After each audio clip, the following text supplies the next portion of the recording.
please welcome to the stage Frank Turek.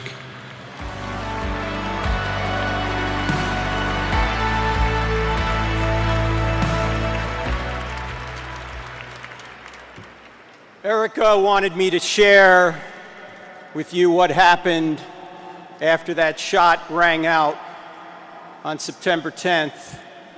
I was standing 25 feet from my beloved friend just off his right. Why was I there? About 5 years ago, Charlie asked me if I would mentor him in the evidence for Christianity, because that's one of the things I do. Now, it's gonna be difficult to mentor someone smarter than you. However, the only thing that surpassed Charlie's intellect was his humility. And so the few things I knew that he didn't, he wanted me to share with him. When that shot rang out, I took a step toward him, but his security team was on him immediately. And so Charlie, being like a son to me, I ran toward the security team and we ran to the SUV together. No father would stand back and go, "No, you just take my son, take him, I'll meet you at the hospital." I got into the back of the SUV, and let me tell you something, his team was amazing. When this full investigation is done, I think you're gonna see that his team did everything they were supposed to do. In the car, Justin was driving. Dan was in the front with the GPS. Rick was to my left. He had Charlie's head. And Brian was at Charlie's feet. And Charlie's so big, we couldn't even shut the door. He's so tall. And I'm perched over the back seat. And while they're administering all sorts of first aid, apparently my job was to yell. I was doing a lot of yelling. And I want you to know that we did everything we could to save Charlie, but Charlie was already gone. His face was looking at mine, but he wasn't looking at me. He was looking past me right into eternity. And if it's any comfort at all, I learned later that Charlie felt no pain. He died instantly.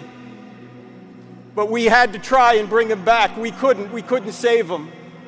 Now I want you to know that Charlie right now is in heaven, not because he was a great husband and father, not because he saved millions of kids out of darkness on college campuses, not because he changed minds and chased votes to save the country, not because he sacrificed himself for his Savior. Charlie Kirk is in heaven because his Savior sacrificed himself for Charlie Kirk.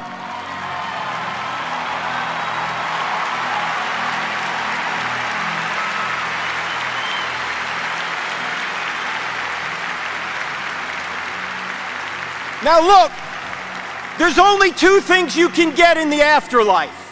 You can get justice or you can get grace. Ladies and gentlemen, does anyone in here, does anybody out there watching around the world want justice from an infinitely just being? I don't want justice, I want grace. Well, the only way to get grace for an infinitely just being is for him to punish an innocent substitute in our place. Where can he find an innocent substitute among us? He can't. We're all fallen. So what does this infinitely just and infinitely loving God do? He adds humanity to his deity. He comes to earth. He allows the creatures that rebelled against him to torture and kill him so he could place their punishment upon himself, and then by trusting in him, every one of us can be forgiven and then given his righteousness. Ladies and gentlemen, this is the greatest story ever told, and it happens to be true. There's evidence for this, and Charlie knew it. Watch his videos. Charlie knew that life wasn't just about money, it wasn't just about sex, it wasn't just about power, it wasn't just about prestige. He knew that the purpose of life is to know Jesus and to make him known, to make heaven crowded.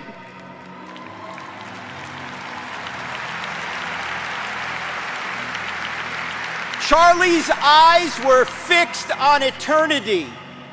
Where have your eyes been fixed? What have you been doing with your lives? What have you been doing? What are you going to do now? You know, in every evil, God brings forth some ripples of good. In this case, he's bringing a tsunami of good. Look around. You're seeing it. And if you think a martyrdom is going to stop this movement, well, we all know Charlie was inspirational, but Erica Kirk is a force of nature. You're going to see her later today. In fact, I know what's going on in the spiritual realm right now. Every morning Erica gets up, the devil shrieks, "Oh no, she's awake again!" And ladies and gentlemen, let's honor Jesus, let's honor Charlie, let's honor Erica, so that when we wake up every morning, the devil shrieks, "Oh no, they're awake again, they're born again."